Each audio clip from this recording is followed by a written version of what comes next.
बातमी सांगलीमधून आहे। सांगलीमध्ये पावसाची संततधारे आणि पावसामुळे सध्या नदी नाले तुडुंब भरून वाहू लागलेत। कृष्णेच्या पाणी पातळीत सुद्धा वाढ झाली, तर वारणा पात्रा बाहेर पाणी आता आलेलं आहे। नदीकाठच्या गावांना त्यामुळे सतर्कतेचा इशारा दिलेला आहे।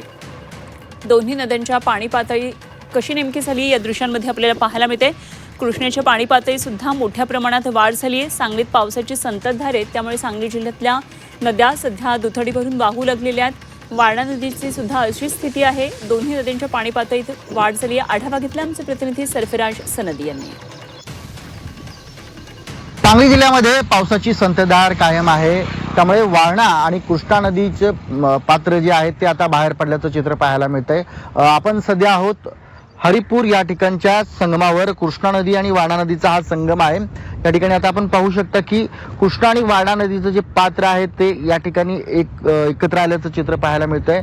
वारणा नदीचं जे पात्र जे आहे ते असं विस्तीर्ण बनलेलं आहे। वारणा नदी पात्राबाहेर पडलेली आहे, त्यामुळे वारणा नदीच्या काठावर असणारी शेती जी आहे ती आता पाण्याखाली गेल्याचं आपल्याला चित्र पाहायला मिळतंय।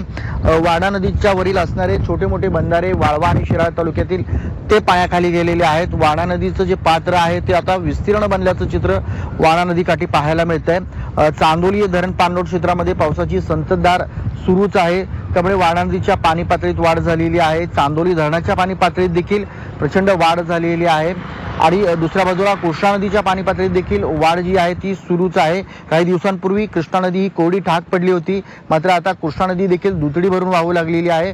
मात्र वारणा नदी जी आहे ती या ठिकाणी आता पात्राबाहेर पडल्याचं चित्र पाहायला मिळतंय, त्यामुळे वारणा काठची जी काही शेती आहे ती आता पाण्याखाली गेलेली आहे। शेतकऱ्यांकडून या ठिकाणी आता जी काही खबरदारी घ्यायची आहे ती घेण्यात येत आहे। प्रशासनाकडून देखील नदीकाठच्या गावांना या ठिकाणी आता सतर्कतेचा इशारा देण्यात आलेला आहे आणि सांगली आणि शिराळा विशेषतः कृष्णा नदीच्या आणि वारणा नदीच्या पाणलोट क्षेत्रामध्ये पाऊस जो आहे तो पडतच आहे।